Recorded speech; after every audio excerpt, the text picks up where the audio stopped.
La Lexus CT est la compacte de Lexus, c'est le plus petit modèle de la gamme. Compact, ça veut dire taille Golf 308, mais Lexus oblige, on est plutôt en face des Audi A3 ou BMW série 1.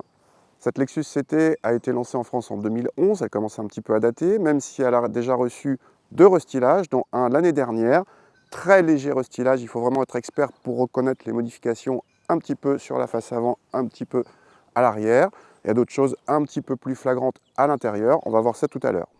La Lexus CT n'est proposée qu'avec une motorisation hybride de 136 chevaux, la même que celle de la Prius de 3e génération.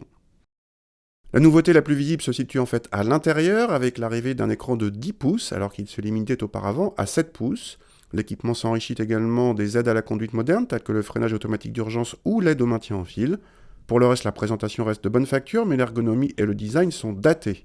La sorte de joystick qui sert à commander l'écran central réclame un temps d'adaptation.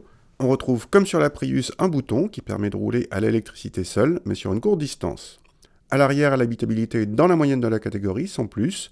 Le coffre est l'un des plus petits de la catégorie, même si le double fond peut s'avérer pratique. Alors cette Lexus CT200H utilise le même groupe motopropulseur de 136 chevaux hybride que la Prius de 3e génération.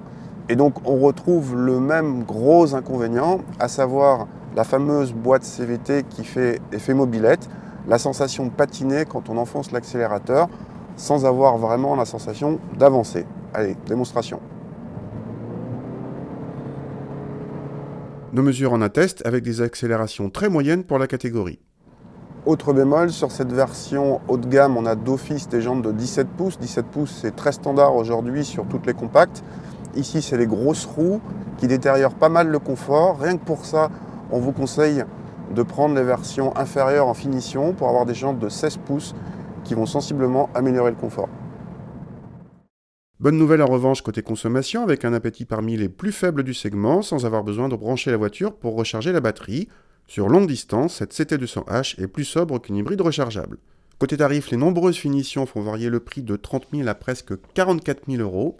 Certes, l'équipement est très fourni sur le haut de gamme, mais à quel prix ? Les points positifs sur cette Lexus CT200H, c'est nos mesures qui révèlent effectivement un très bon niveau de consommation et un très bon niveau d'équipement aussi sur cette finition haut de gamme grâce au récent restylage qui a amené les aides à la conduite au goût du jour. Dans les points négatifs, citons d'abord évidemment le fameux effet mobilette, toujours aussi désagréable, on n'arrive pas à s'y habituer. Il y a un tarif très élevé dans cette version haut de gamme. Cette CT200H est quand même plus intéressante dans ces versions plutôt d'entrée de gamme qui la rendent quand même plus raisonnable.